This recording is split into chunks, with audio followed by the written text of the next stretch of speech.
तुम में हीरे की सफत है तो अंधेरे में चमको। तुम में हीरे की सिफत है तो अंधेरे में चमको। धूप में तो कांच भी चमक छोड़ जाते हैं।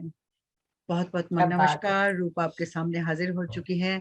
और जिस पर्सनैलिटी को देख रहे हैं, मुझे बहुत ज्यादा उनके बारे में कहने की जरूरत नहीं। पीछे आप देख रहे होंगे कि मैसी यूनिवर्सिटी से वो ताल्लुक रखती हैं। वो director of New Zealand centre for financial education research Massey university की अध्यक्ष हैं। तो आइए इनका स्वागत करते हैं अपने वीडियो पर। बहुत प्यारी सी शख्सियत, हंसी मजाक नमस्कार। करती रहती हैं लेकिन प्यारी सी स्माइल के साथ। नमस्कार। नमस्कार नमस्कार रूपा जी, और सभी दर्शकों को भी नमस्कार। आपके आपको देखने के बाद तो ऐसे ही लगता है कि सादगी में भी हुस्न चमक रहा है। क्या बात है।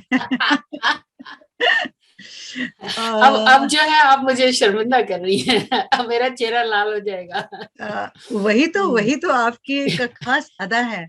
कहते हैं जरूरी नहीं है बहुत मेकअप करना, बहुत अच्छा ड्रेसअप करना, बहुत सुंदर दिखना, कपड़े डालना, ये करना। हम्म, जो ज्ञान की परिकाष्ठा है, जो ज्ञान हम्म, है, वो जो आप में दीपित होता है, तो वो जो आपके चेहरे पर आता है, तो उसकी जो चमक है ना, वो एक अद्भुत सी चमक होती है। बिल्कुल अलग जी चमक है। धन्यवाद। सही कह धन्यवाद। रही हूँ जी, बिल्कुल। तो हम कभी कभी मिलते रहते हैं, कभी कभी बात करते रहते हैं, कुछ ना कुछ किसी ना किसी विषय पे बात करते हैं। तो मेरे ख्याल से जैसे आप भी महिला हैं, आज मैं भी महिला हूँ, तो महिलाओं पे बात की जाए, आपका क्या विचार है? जी बिल्कुल बिल्कुल। महिलाओं के बारे में बहुत कुछ बोला जा सकता है और बहुत कुछ चर्चा की जा सकती है। जी जी खास करके न्यूजीलैंड में भारतीय महिलाएं। जी, बिल्कुल। जैसे कि यहाँ पर आते हैं लोग तो काम की तलाश में शुरू हो जाते हैं। ऑफ कोर्स यहाँ के खर्चे पूरे करने तो एक इंसान के बस की बात नहीं होती है, दोनों को काम करना पड़ता है। और खुदा ना खास्ता बच्चे थोड़े जवान हो गए तो उनको भी काम करना पड़ता है। तो मैं ये जी। आपसे पूछना चाहती हूँ कि यहाँ पर औरतें औरतें जो हैं, विमेन्स जो हैं खास तौर से, हम्म, वो क्या बिजनेस में है या सिर्फ नौकरी में ही है? अगर बिजनेस में है तो किस तरह का बिजनेस करती हैं? या उनका बिजनेस काफी आगे है, या बस छोटे मोटे बिजनेस करके वो सेटिस्फाई हो जाती हैं? तो इसके ऊपर हम्म। थोड़ा सा प्लीज प्रकाश डालिए। जी जी बिल्कुल। ऐसा है कि जो भारतीय महिलाएं हैं ना, उनके तीन चार समूह में बांटा जा सकता है कि वो क्या जी। करती हैं यहाँ। जैसे? एक तो ये है कि नौकरी में, जी। और जो सबसे बड़ा जो समूह है भारतीय महिलाओं का यहाँ, वो नौकरी में। है ना, जो जो चाहे वो सरकारी नौकरी हो या प्राइवेट इसमें हो। और पिछले 15-20 सालों में तो भारतीय महिलाओं ने काफी तरक्की की है कि बहुत ऊंची ऊंची जो है जगहों पे हैं, जी पदों जी। पर हैं, निर्धारित हैं। हम्म दूसरा समूह जो वो है जो पारिवारिक व्यापार जो है, पारिवारिक बिजनेस जो है, उसको इनहेरिट करती हैं। हम्म। तो जैसे कि अब अपने यहाँ देखिए कि लगभग हर छोटे से छोटे शहर में आपको एक डेयरी जरूर मिल जाएगी, एक नहीं बिल्कुल तो कई। बिल्कुल। है ना, कम से हम्म, कम एक तो मिलेगी। और उसको अगर आप ध्यान से देखेंगे तो चलाने वाली ज्यादातर महिलाएं ही होती हैं, क्योंकि पुरुष जो है वो फिर दूसरा कोई काम भी कर रहे होते हैं। क्योंकि अगर डेयरी छोटी है, शहर छोटा है, तो आमदनी के लिए दो जी। जगह से आमदनी होना जरूरी हो जाता है। हम्म। तो वो जो है महिलाएं देखती हैं। तीसरा समूह ऐसा है जो एंटरप्राइज में जो लगी हुई हैं महिलाएं, जिन्होंने अपना स्वयं का व्यापार हम्म। आत्मनिर्भर रूप से किया हुआ है। और पिछले 2 साल में तो जो ऑनलाइन व्यापारों की, जो आप धूम मच देखिए गई कि है। एक तरह से बाढ़ सी आ गई है। आलसी आ गई जिसे है। देखिए, है ना। तो अब मैं यही देख रही थी कि जो ऑनलाइन व्यापार हैं उनमें किस तरीके के व्यापार हैं। ज्यादातर जी व्यापार हैं नारी सौंदर्य से संबंधित हैं, जी या कपड़ों से संबंधित हैं, या जो है वो जेवरात से संबंधित है।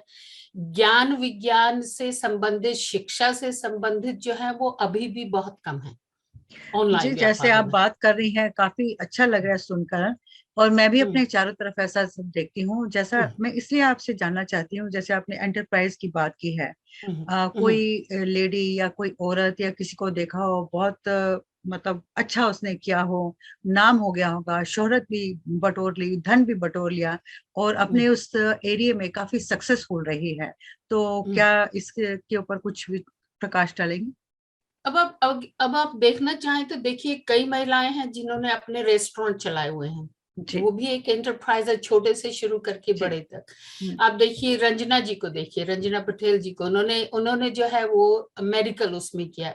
ये जी। जरूरी नहीं है कि आप डॉक्टर हैं, हम्म। है ना। ये व्यापार को व्यापार के तरीके से देखना और व्यापार को एक अपने पेशे के तरीके से देखने, दोनों में बहुत फर्क होता है। जी। एक तो व्यापार को आप व्यापार के तरीके से लें तो आपके अंदर व्यापार करने की समझ होनी चाहिए और आपको यहाँ के कायदे कानूनों की समझ होनी चाहिए, बिल्कुल। और उसके बाद जो है आप आगे बढ़ सकते हैं। दूसरा ये कि आपका पैशन यही है, आपका पेशा जो है वो ये है कि पीढ़ी दर पीढ़ी से जो आप यही करते आ रहे हैं। अब जैसे मुझे ले लीजिए, मुझे जो है पीढ़ी दर पीढ़ी से कम हमारे घर में एक जना हमारे परिवार में वो शिक्षा के क्षेत्र में रहा है। जी। शुरू से पिताजी से हमें यही मिला। हालांकि पिताजी रेलवे में काम करते थे, लेकिन उनका जो शिक्षा के प्रति जो प्रेम था वो भगवान की दया से मेरे हिस्से आ गया और मेरी छोटी बहन के हिस्से आ गया। अब भाई जो हैं वो उनमें से दो जो हैं वो अपने सरकारी नौकरियों में है, अच्छे पदों पर। एक जो है उसने अपना स्वयं का व्यापार किया हुआ। तो अगर हम देखा जाए तो आप एक ही परिवार में देख सकते हैं कि 2-3 तरीके के व्यापारिक जो संबंध चल रहे हैं वो दिखाई दे जी। जाएंगे आपको। जी।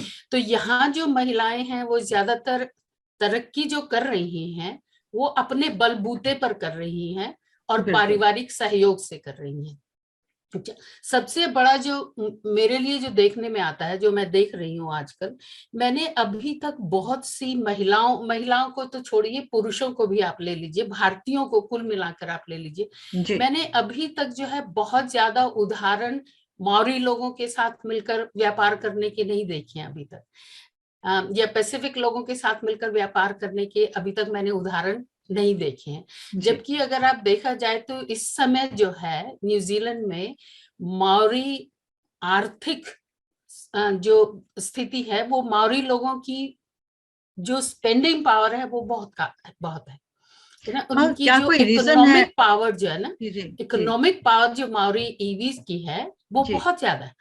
लेकिन हम लोग जो है अभी तक, क्योंकि अब आप इसे ये कह लीजिए कि हम इस तरीके से रहने में सुरक्षित महसूस करते हैं, या आप ये कह लीजिए कि हमारी अज्ञानता है कि हमें अपने ही समूह में, अपने ही लोगों में रहकर जो जो एक सेंस ऑफ सिक्योरिटी होती है ना, वो बाहर निकलने में अभी नहीं है। मैं अभी तक लोगों से जब भी मैं मिलती हूँ उनसे पूछती हूँ, आप किसी मराए में गए हैं? आपने किसी मराए का अनुभव किया है? आपको मालूम है कि यहाँ के मारी लोग किस तरह से व्यापार करते हैं? उनके लिए व्यापार में क्या महत्व रखता है ना। तो जो जो व्यापार से आपका उद्देश्य है वो अलग हो सकता है।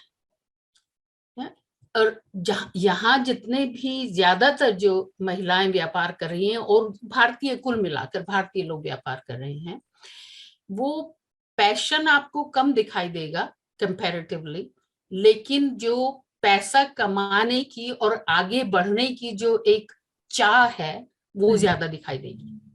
बिल्कुल। बिल्कुल। कि मुझे और अमीर बनना है, मुझे जी, दूसरे लोगों को सहारा देना है इसके ना। पीछे कोई रीजन होगा? जैसे आपने अभी कहा कि हम लोग जो हैं, जो हम इंडियन लोग हैं, भारतीय लोग हैं, हम्म हम मॉरिस हम्म के साथ नहीं करते या हमें नहीं पता कि वो कैसे हैं।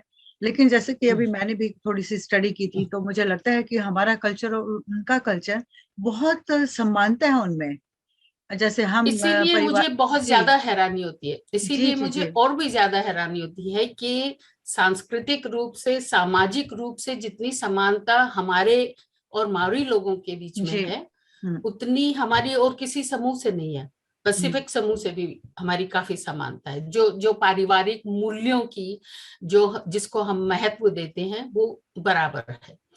उसके 2-3 कारण ये हो सकते हैं। मैंने इस पे कोई शोध तो किया नहीं, लेकिन मेरी जो ऑब्जर्वेशन है उसके बेस पे ये कि जब भी यहाँ भारतीय आते हैं वो या तो आते हैं एक अच्छी जीवन शैली की तलाश में, या शिक्षा के सही है। लिए, या फिर अपने जीवन को आर्थिक रूप से आगे बढ़ाने के लिए। स्ट्रांग बन जाए हमारा। जी। अब आप ये देखिए कि अगर तो शिक्षा के लिए आए हैं तो उनका पूरा फोकस जो है ध्यान जो है वो उसी पर रहेगा, स्टडी में रहेगा, है ना, स्टडी में रहेगा। अगर वो अच्छी जीवन शैली के लिए आए हैं तो वो ये देखेंगे कि लॉन्ग टर्म के लिए मैं क्या कर सकता हूँ या क्या कर सकती हूँ जिससे मेरा ही नहीं मेरे बच्चों का भी भविष्य सुरक्षित हो जाए। अच्छा, जो आर्थिक रूप से सुरक्षित होने के लिए आते हैं उसमें भी दो तरीके के समूह, एक तो वो होते हैं जो पैसे के साथ आते हैं, है ना, उनके पास अनुभव है पहले से और उसी अनुभव को अब वो यहाँ इस्तेमाल करना चाहते हैं। दूसरा एक समूह ये कि उनके पास और कोई काम नहीं है करने के लिए, क्योंकि नौकरी उन्हें नहीं मिल सकती शिक्षा के आधार पर, तो उधार लेकर छोटा मोटा बिजनेस शुरू करना और उसी से फिर आगे बढ़ना, ये उनका उद्देश्य हो जाता है।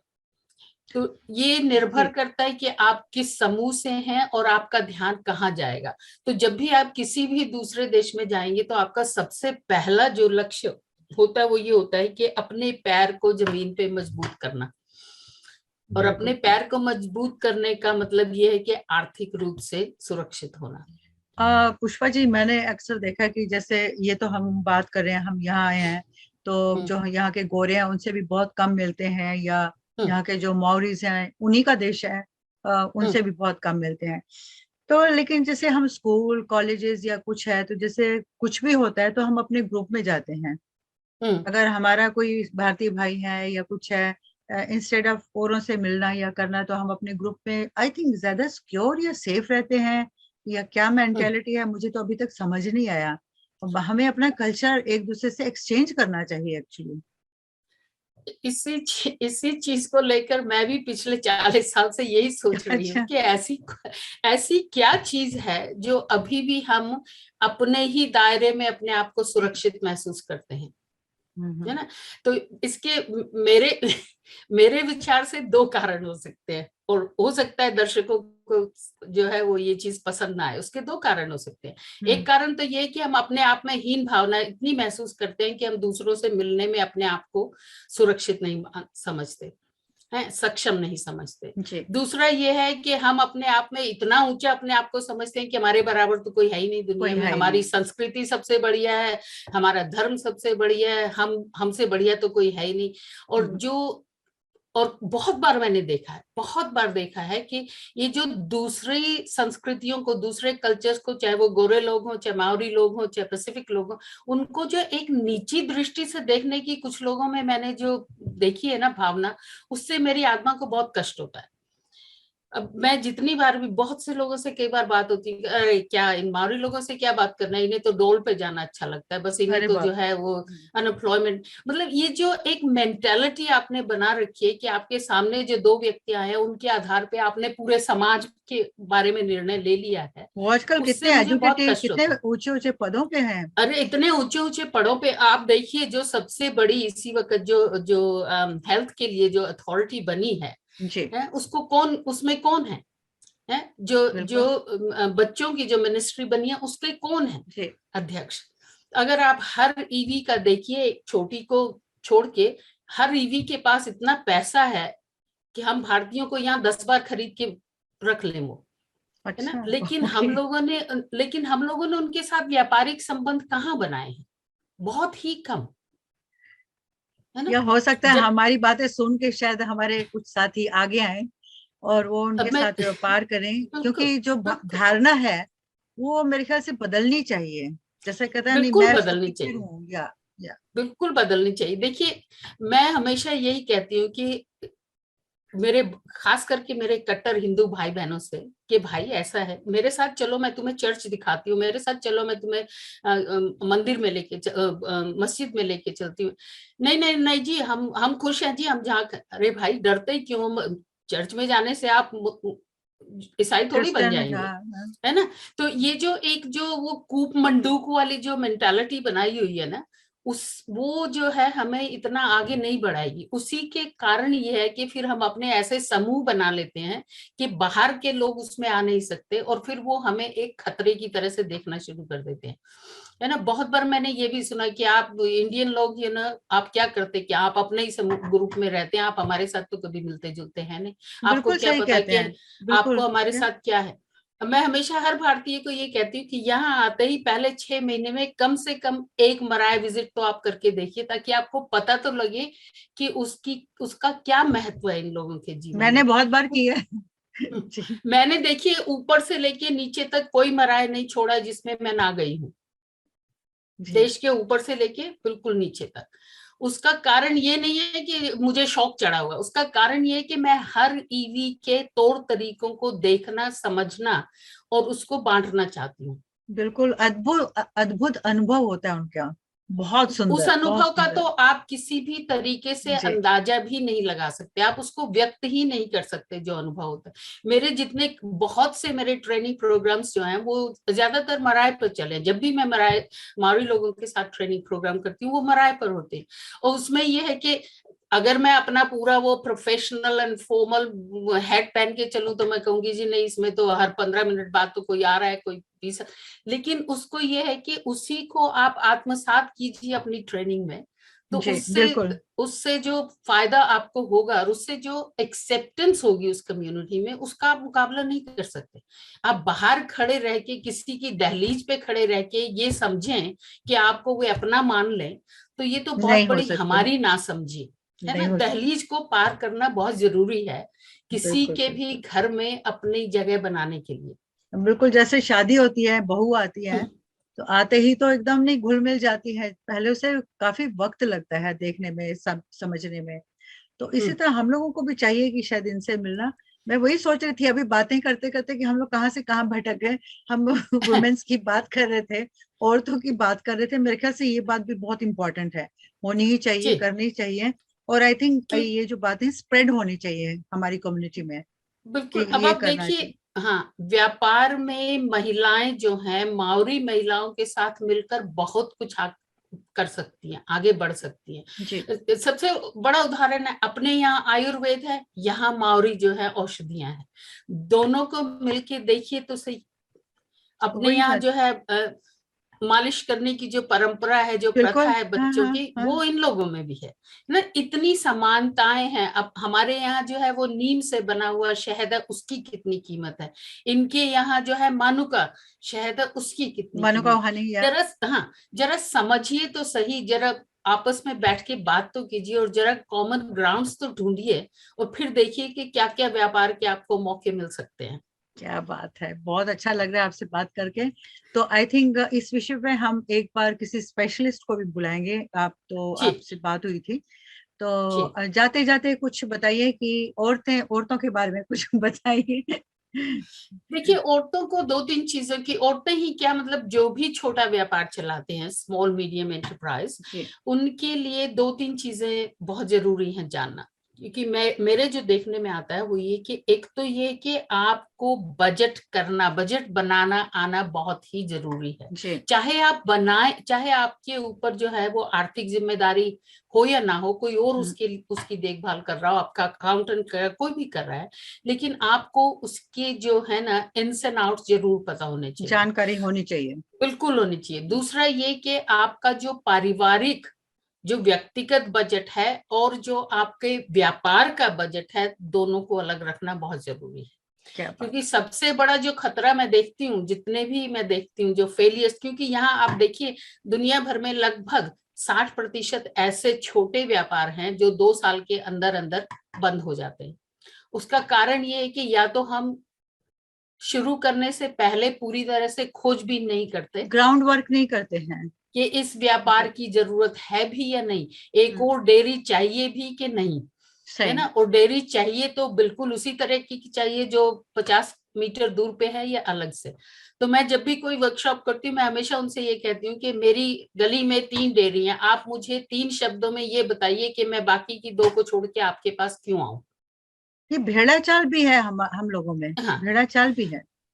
नहीं भेड़ चाल नहीं, ऐसा है कि ओपनली कहूंगी तो बुरा लगेगा लोगों को, पर भेड़ चाल नहीं, ये है कि ये सबसे आसान तरीका देखते हैं, क्योंकि इसमें ना आपको ज्यादा पढ़ा लिखा होने की जरूरत है, ना आपको ज्यादा कुछ करने की जरूरत है। हाँ, ये है कि आप पैसा जुटाइए और जो है सामान ले आइए और चला लीजिए।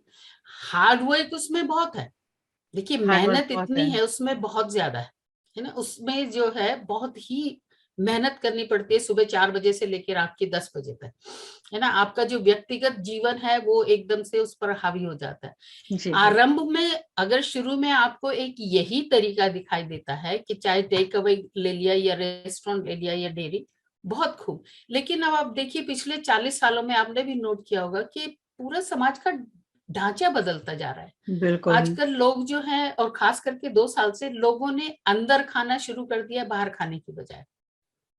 इसीलिए जो जो जिसे कहते हैं ना, जो क्रिएटिव थिंकर्स जो हैं, उन्होंने फौरन जो है इसका फायदा उठा के अपनी ऑनलाइन ओवर डिलीवरी शुरू कर दिया, है ना।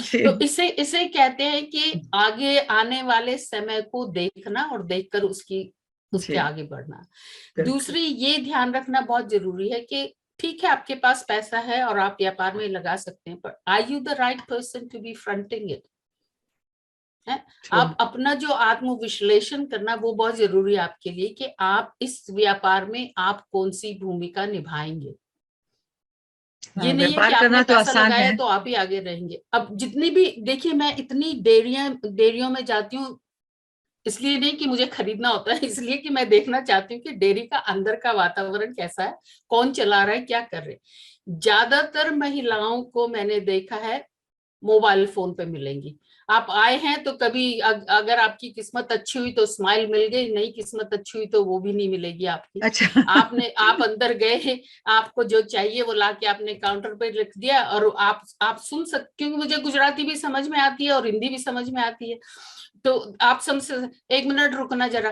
तो so as a customer you feel like you're interrupting her rather than true she's true. serving you, है ना। तो ये जो कस्टमर सर्विस जो है ना, वो वो प्रायोरिटी होनी हालांकि चाहिए। या बिल्कुल नहीं है हमारे यहाँ पे, बहुत ही कम देखने में आती है। बहुत सी कम डेयरी हैं यहाँ, खास करके वेलिंगटन में मैंने देखी है और ओकलैंड में भी बहुत देखी है, जहां आपको ये महसूस होता हो कि हाँ भाई मेरी यहाँ जरूरत है। जरूरत जी है ना। बिल्कुल। तो ये हालांकि अपने देखिए, आप हिंदुस्तान में किसी भी आप दुकान में जाएं तो कितने स्वागत से आपको देख करते हैं, बिल्कुल। क्योंकि वो बीच कंपटीशन बहुत जाते हैं ज्यादा है। आगे पीछे। हाँ जी, पीछे वहां उनको बल्कि वहां उनको ये कहना पड़ता है, भाई जी जरा मुझे जरूरत होगी मैं आपको बुला लूंगी, चिंता जी मत कीजिए, जी है जी ना। तो ये जो जो कस्टमर सर्विस है यहाँ के संदर्भ में, यहाँ के कॉन्टेक्स्ट में, वो देखना बहुत जरूरी है। कस्टमर से बात करना बहुत जरूरी है ना। चलिए, बहुत अच्छा लगा जी आपसे बात करके, बहुत बहुत शुक्रिया। और इसी तरह मुझे लगता है काफी हमारे प्रोग्राम होने वाले हैं, और उसमें देखेंगे क्या क्या हम लोग टॉपिक्स लेके आते हैं। और हम अपने साथियों को भी कहते हैं कि अगर आप भी चाहते हैं, पुष्पा जी से कुछ पूछना चाहते हैं, कोई आप और इंक्वायरी है, तो आप हमें टेक्स्ट कर सकते हैं, देख सकते हैं, हमारी जो वेबसाइट है उस पर जा सकते हैं, उस पर आप भेज सकते हैं, फेसबुक है उस पर भेज सकते हैं। तो बहुत बहुत धन्यवाद पुष्पा जी, नमस्कार, थैंक यू वेरी नमस्कार, मच। नमस्कार जी, बहुत बहुत धन्यवाद रूपा जी, और सभी दर्शकों को भी बहुत बहुत धन्यवाद। Thank you.